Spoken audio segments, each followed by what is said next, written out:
And I want to include our children as we normally pray for our children every Sunday. So we shall be praying for our children as well. And thank you, worship leader, for what you've done today. I know it is not easy, but you've tried to do it. I believe next Sunday will be more than today. I want us to sing the song from the Nyimbo za Imani Yetu, Mungu Nipende. Mungu Nipende. Evangelism missions is about upendo wa Mungu. So there is song number 6, Mungu Nipende. Kwa hivyo kama una nyimbo za imani yetu, have it. We sing the song together and celebrate. Mungu Nipende. Mungu Nipende. Again, make sure you keep the distance. Make sure you have your mask and put it on. That is the law and that is the requirement. Please put on the mask. We are not singing for people to hear us. We are singing for God to hear us. Make sure you wash your hands and follow the precautions that are there. So I want us to sing the song.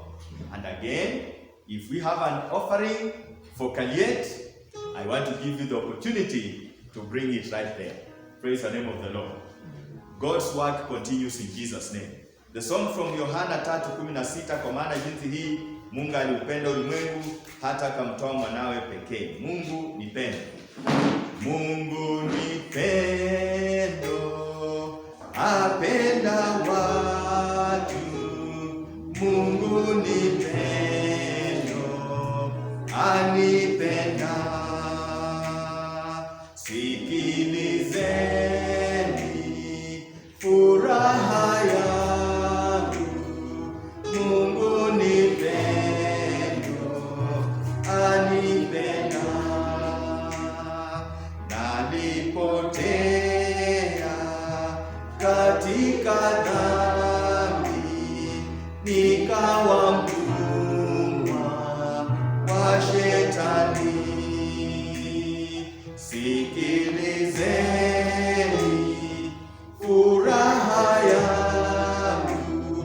Mungu ni pendo, anipenda.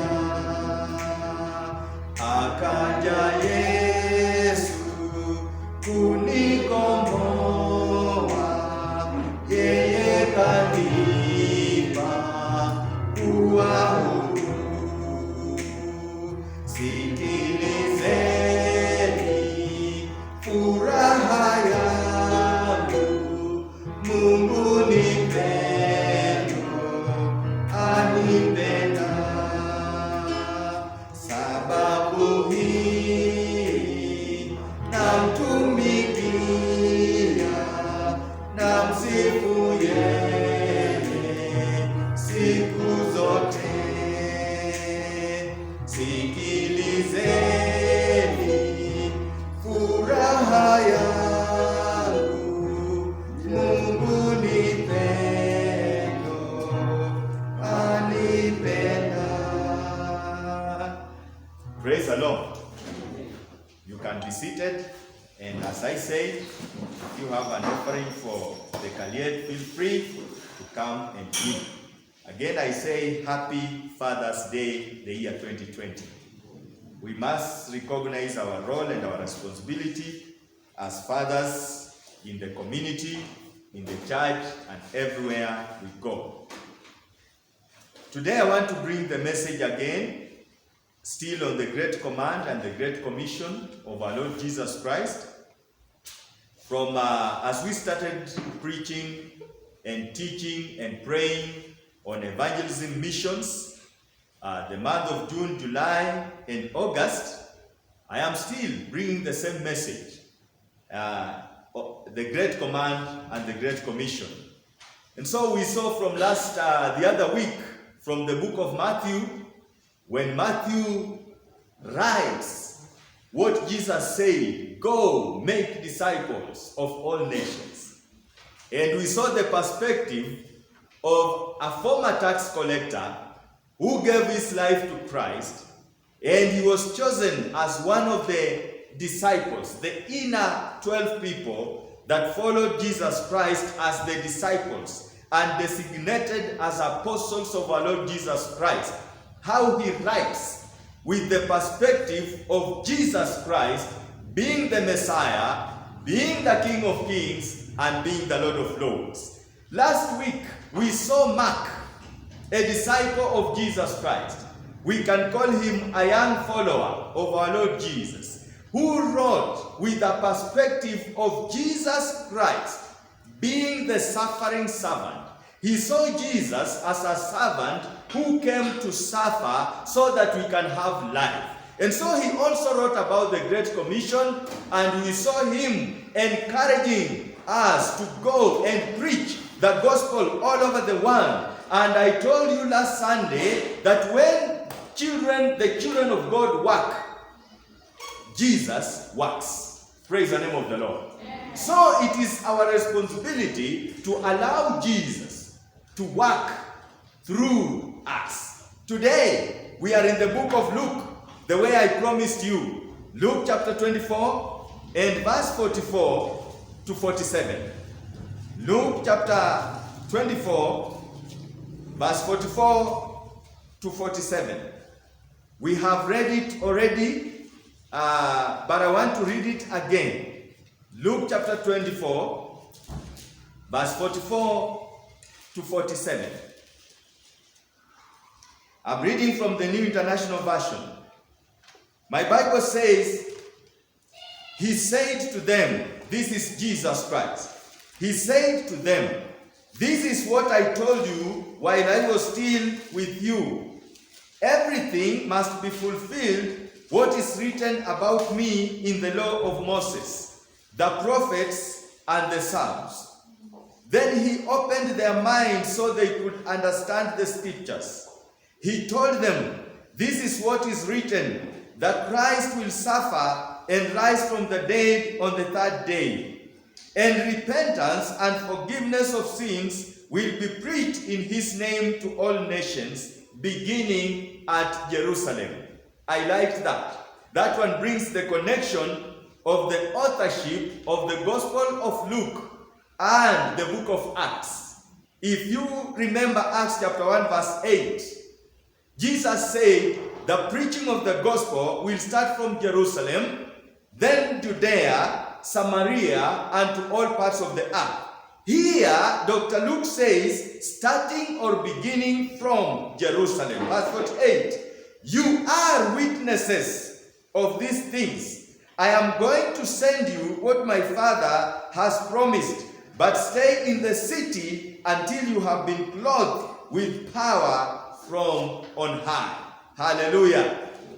Let me read from Swahili again for people who are listening this or who are hearing what you are saying. Akawaambia, haya ndiyo yale niliyowaambia nilipokuwa bado niko pamoja nanyi, kwamba yote yaliyoandikwa kunihusu mimi katika Torati ya Mose, manabii na Zaburi hayana budi kutimizwa.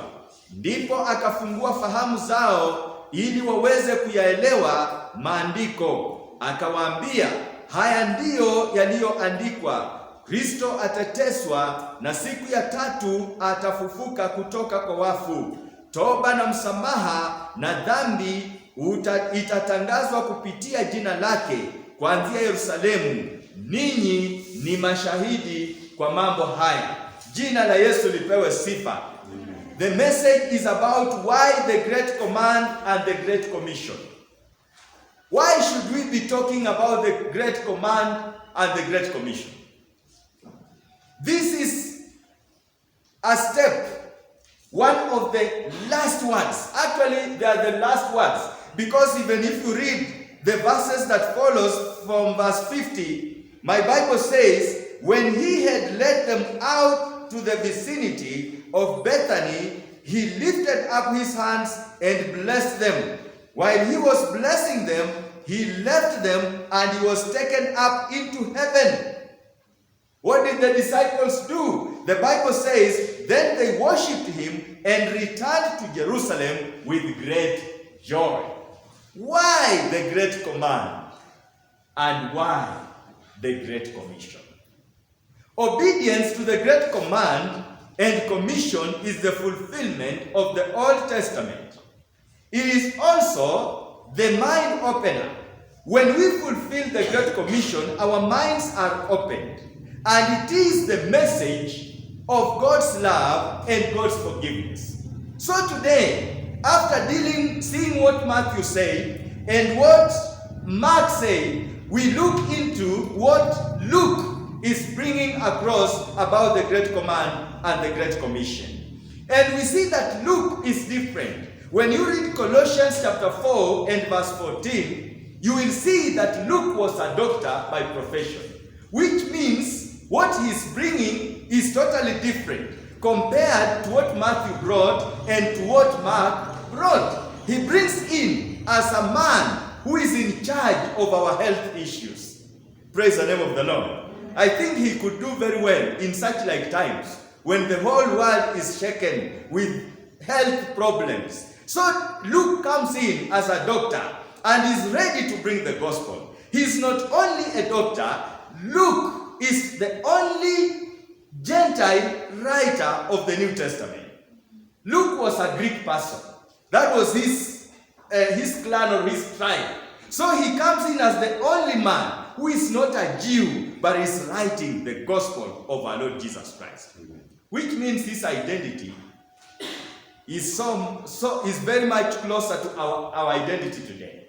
Because Africans, automatically, they are Gentiles. We are not Jews. We are not the people whom the gospel came to first. And so we are among those Gentiles. Luke is one of them. And in the perspective of Luke, as he writes, he's a close companion of our Lord Jesus Christ. The way he's bringing the gospel, he brings it very close. But now he's bringing the message to bring Jesus, or the good news of the gospel, as an accurate account of the life of our Lord Jesus Christ. And he wants to present Jesus Christ, he wants to be presented as a perfect human savior. He wants us to see Jesus as a very clean and a perfect human savior. That is how Dr. Luke is bringing Jesus to us who are receiving the good news. And while he's writing this message, he wants people to know that Jesus came in the world. The real reason, the sole reason as to why Jesus came was to save the lost people. That's why in chapter 19, if you read verse 9, and if you read even verse 10, when he met Zacchaeus, and he shared the good news with Zacchaeus, and Zacchaeus gave his life to Jesus Christ, we know the whole story. Jesus brings up a very big statement. He says, for the Son of Man came to seek and to find. Actually, the word find is to save the lost. Why the Great Command and the Great Commission? Because even our Lord Jesus Christ himself came to find or to seek and to save the lost. And so we have to preach the gospel so that through the good news of our Lord Jesus Christ, men who are lost in sin can also receive Jesus as Lord and Savior. Why the Great Command and the Great Commission? Number one, it is the fulfillment of the Old Testament. Praise the name of Jesus. Amen. When we stand with the good news of our Lord Jesus, when we stand with the Great Command, when we stand with the Great Commission, then we are fulfilling the law. We are fulfilling the Old Covenant. We are fulfilling the Old Testament of the Bible. The good news about the salvation of the lost is the fulfillment of the law. So by doing this, we fulfill what has been desired to come to pass. You remember all the way from Genesis. The desire in the heart of our Lord, the desire in the heart of our God the Creator has been to save mankind. And here we see Dr. Luke saying, yes, the preaching of the gospel. When we speak the good news of our Lord Jesus Christ, we are fulfilling the old covenant. We are fulfilling the law of our Lord Jesus Christ. I want you to know something as a good student of the Word of God. In your Bible, when you look at verse 44, the Bible says, he said to them, this is what I told you. And if you go back to verse 43 up there, in fact you can start from verse 42. They gave him a piece of broiled fish. These are some of the miracles Jesus did the 40 days he was on earth before he rose and went to heaven. Verse 43 says, and he took it and ate it in their presence. I want you to know that between verse 43 and verse 44, we are talking about a story or actions or things that have happened more than 10 days, just between 43 and 44. And when he comes in 44 is when he said, fulfill the Old Testament. How do we fulfill the Old Testament as the church of our Lord Jesus Christ today? By preaching the good news of our Lord Jesus. By preaching the resurrection of our Lord Jesus Christ. By preaching what Jesus did for us to be what we are today. Jesus wanted his disciples to understand the scriptures. What he did, he wanted them to know that it was written in the Old Testament, and he came to fulfill what was written in the Old Testament. That the Old Testament, from all the way from Genesis to Malachi, was there to fulfill the plan of our Lord Jesus Christ. What does this mean? Jesus is the fulfillment of the law. Hallelujah. Amen. When we preach Jesus, we are preaching the fulfillment of the Old Testament.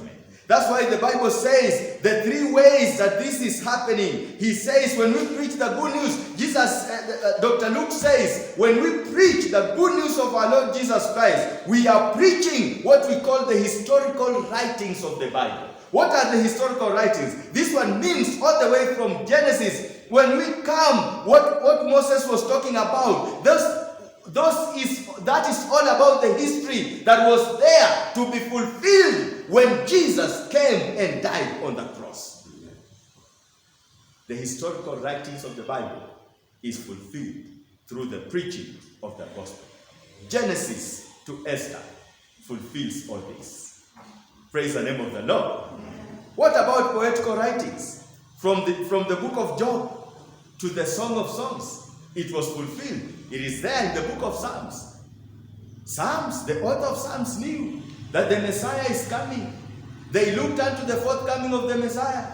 Jesus Christ, who is going to die on the cross for the salvation of human beings. They knew about that. The Psalms talks about this. What about the prophets? The prophets also rise to fulfill what the Messiah is coming to do.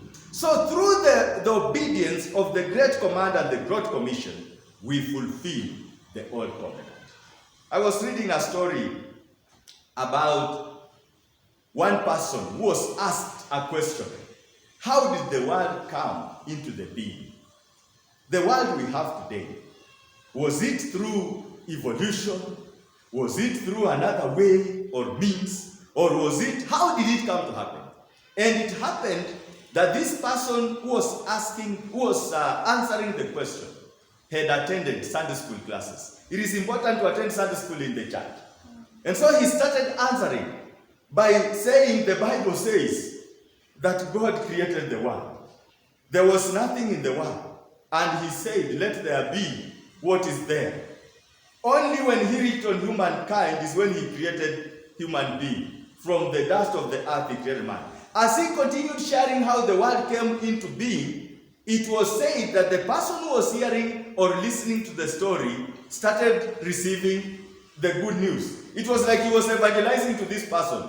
And so, even before he finished the story about how the world was created, he was like, can I believe in this God you are talking about? Can I also believe in this God? And this person gave his life to the Lordship of the Creator of the universe. Through the Great Command and the Great Commission, we can fulfill the Old Testament. Praise the name of Jesus. What does this mean? As a follower of our Lord Jesus Christ, we need to know the Bible. We need to know the Word of God. We need to be in a position whereby you can speak out what the Bible says to the world. Tell them what happened, what Jesus prepared for us to be what we are in Him today. So his role as a prophet was fulfilled. You can read that in Deuteronomy chapter 18. If you read Deuteronomy 18, verse 15 to 20, you will see Jesus fulfilling the prophetic message, the prophetic part of his life as a prophet. If you read Psalms chapter 2, even 22, Psalms 22, you will see that his sufferings fulfills the messianic call of our Lord Jesus Christ. Isaiah 53, verse 10 to 11, fulfills Jesus and the promise that he will overcome death. Jesus is alive. He overcame death. Why the Great Command and the Great Commission? Dr. Luke says, we can be proud of the Great Command and the Great Commission, secondly, because it is the mind's opener. When I looked at this, I was blessed, I tell you. The gospel opens minds. True or not true? If you give yourself to the word of God, the minds opens up. And that's why in verse 45, my Bible says very clearly, then he opened their minds so they could understand the scriptures. Let me tell you, people who have not given their lives to Jesus, their minds are not opened yet. Actually, the Bible says their minds are blinded. That is why they cannot even accept the good news of our Lord Jesus Christ. And Jesus, in this great command, he opened their minds so they could understand the scriptures. When we give our lives to Jesus, our minds are opened to an extent that now we can hear and we can understand the word of God. The word that has life. The gospel opens our minds. Praise the name of Jesus. Amen. The Bible is not like any other books that you just read and pass through. The Bible opens our minds. The Bible opens our hearts. And we become men and women who are diligent in whatever we do. 1 Corinthians chapter 2 verse 14, the Bible says a person who has not given his life to Christ, who is not born again, he is blinded. He does not know even what to do. He does not know even what he should be doing. But the sincere word of the Lord Jesus Christ, when it comes into our lives, this person who is called a natural person changes to become a spiritual person. I was that way. You are that way also. One time you were blind. You were lost. But because of the gospel, now we are spiritual people. We can discern things in the spirit. We can pray to our Father. We can walk in the spirit because our minds are opened. We can spiritually discern things. Christ, by his indwelling Holy Spirit, he opens up our understanding, and then we can understand the scriptures. That is why we have no any reason to get lost again. We are born again. Praise the name of the Lord. Even in these problems that we are going through, we should not get lost, because we should be in a position to know what we are supposed to do. We don't need to be confused. Through the word of God, our minds are opened up. Who doesn't know that God has promised? Even in difficult situations, he is going to make a way. He will walk through with us and make sure we are safe. And by the end of everything, we bring glory and honor to him. Jesus opened these people's minds so that they can understand the scriptures. And for us, in these times and seasons and in our generation, we have the Holy Spirit who lives in our lives. And through the Holy Spirit, we can study the scriptures. We can study the word of God. We can read God's word and know what to do and know what not to do. We thank God that through the Great Commission and the Great Command, when we obey the voice of the Lord, we help people to open up their minds. You need to know even those people who are out there doing what they are doing, what we normally call evil. Mention them. Maybe they are alcoholics. They are doing whatever they are doing. If you go to them, they will never tell you that they are lost. For them, they think that is the life to live. But the very moment they realize that Jesus can set them free, or the very moment they give their lives to Jesus, that is when their eyes open up and they start seeing where they were was not the right place for them to be. The gospel opens our minds. The gospel opens, psychologically I would use the word, opens our souls. Praise the name of Jesus. It opens our way of seeing things, our way of doing things, our way of talking, and even our way of action. That is why when you are born again, you need to live like a person who is born again, like a person who is changed. Finally, besides the Great Commission, fulfilling the Old Testament, and even opening up our minds, the gospel or the Great Command, it is the message of God's love and forgiveness. I have noted this, that it is only in the Great Command and in the Great Commission that we can get the message of God's love and God's forgiveness. Thank you for that. Amen.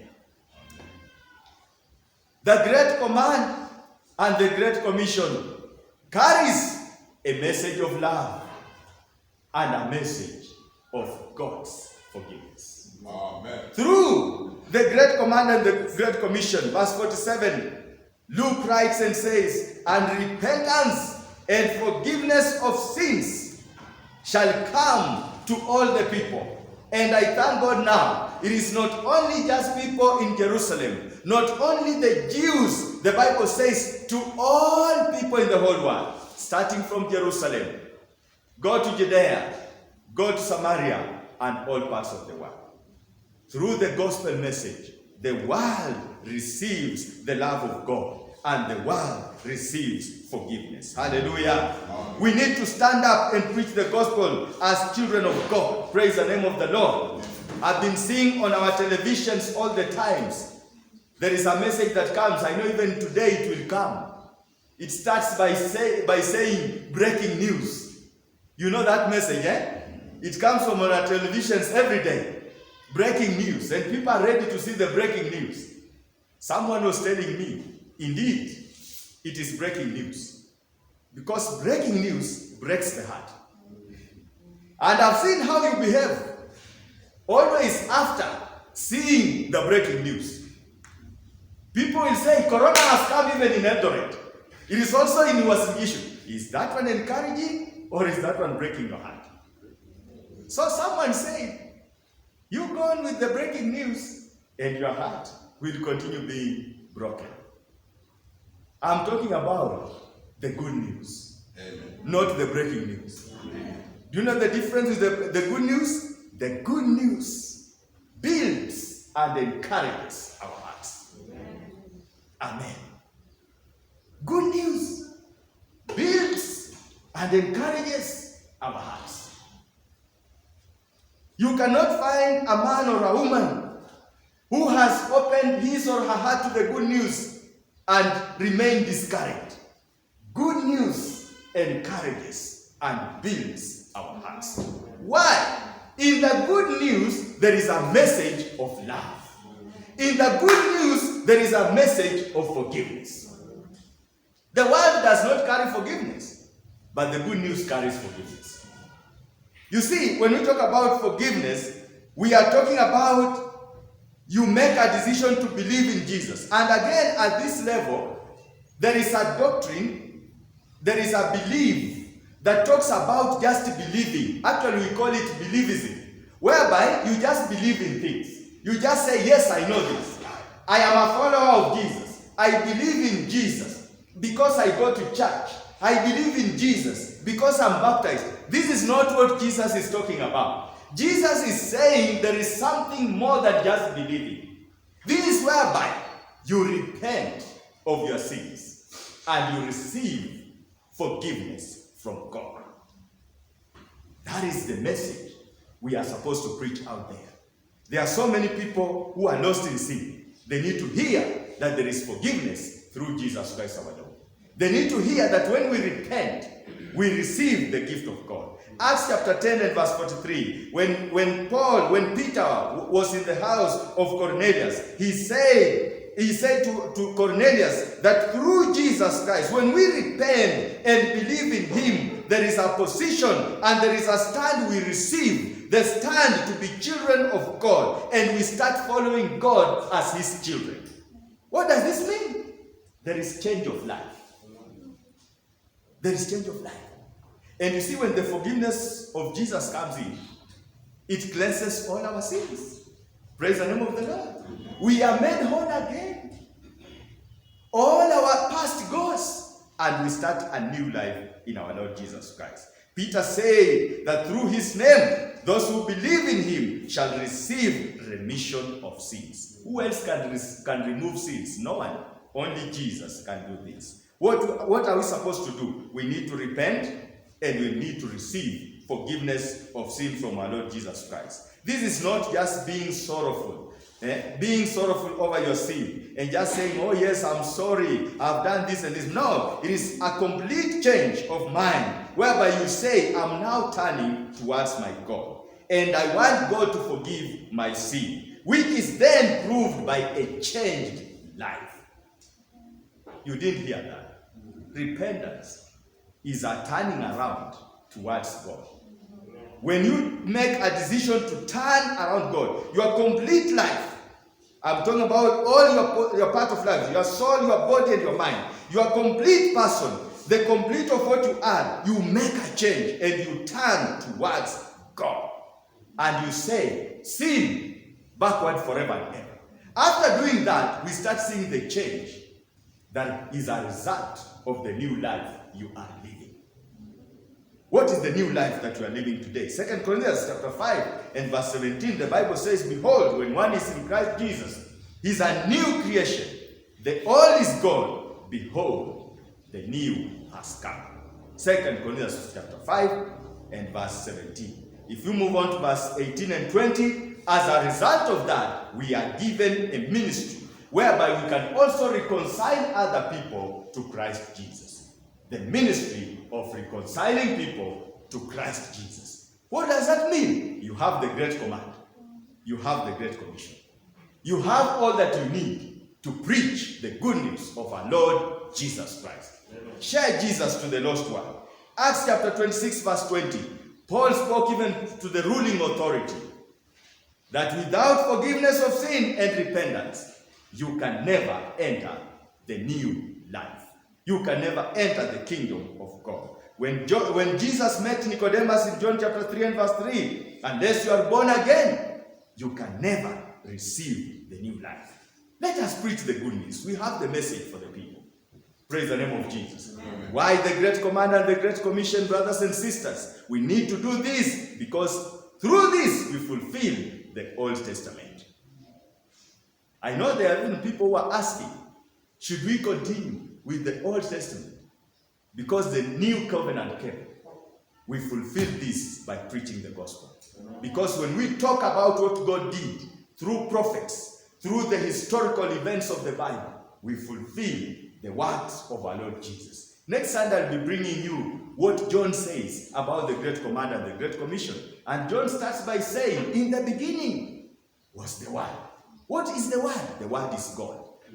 And that God, we need to preach that God. Because he's the one who fulfills the history of the old covenant. Through preaching the gospel, what we see, our minds are opened up. People can know what to do. People can see what they are supposed to see. And people can do what they are supposed to do. When I was looking at this, I remembered a song. Sasa naweza kuona mbali kwa Roho Mtakatifu wa Mungu. During our times we sang that song. Praise the name of the Lord. Sasa naweza kuona mbali kwa Roho Mtakatifu wa Mungu. I can see far because of the Holy Spirit of God who lives in me. The gospel opens the mind. Let us help people to open up their minds. Finally, the gospel carries the message of love and the message of forgiveness. God forgives us because he loves us. God does what he does in our lives because he loves us. People are asking today, is it true that God loves us? And why is he allowing the sickness to walk around? Let me tell you, even with corona, God loves us. Amen. By the way, that is why we are still alive today. He loves us. Amen. Praise the name of the Lord. Amen. Don't think that we are more special compared to those who are dying or those who are now in the sick beds. No. We are alive today because God loves us. Amen. The gospel message carries love of God and forgiveness. Preach forgiveness until Jesus comes back. The Bible says when Jesus had done this, he went with them. He loved Bethany. That is what Dr. Luke writes. He loved Bethany so much. The home of Martha and Mary and in Bethany. And so he rose and went to heaven. He went back to where he came from. That is what we need to be preaching whenever we move around in the world. May the Lord bless you and keep you very safe, even for those who are at home. God bless you. Preach the good news of our Lord Jesus Christ. Speak Jesus wherever you go. Obey the great command and the great commission, and the Lord will bless you. Let us stand and pray together. Mungu ni pendo, apenda watu. Mungu ni pendo, anipenda. Sikilizeni furaha yangu. Mungu ni pendo, anipenda. Now our Father who is in heaven, hallowed be thy name, thy kingdom come, thy will be done on earth as it is in heaven. Give us this day our daily bread, and forgive us our trespasses. We forgive those who trespass against us. Lead us not into temptation, but deliver us from evil. For thine is the kingdom, the power, and the glory, forever and ever. Amen. And may the grace of our Lord Jesus Christ, and the love of God, and the fellowship of the Holy Spirit be with us now and forevermore. Amen. Surely goodness and mercy shall follow me all the days of my life. I shall dwell in the house of the Lord forever and ever. God bless you. God bless you. See you.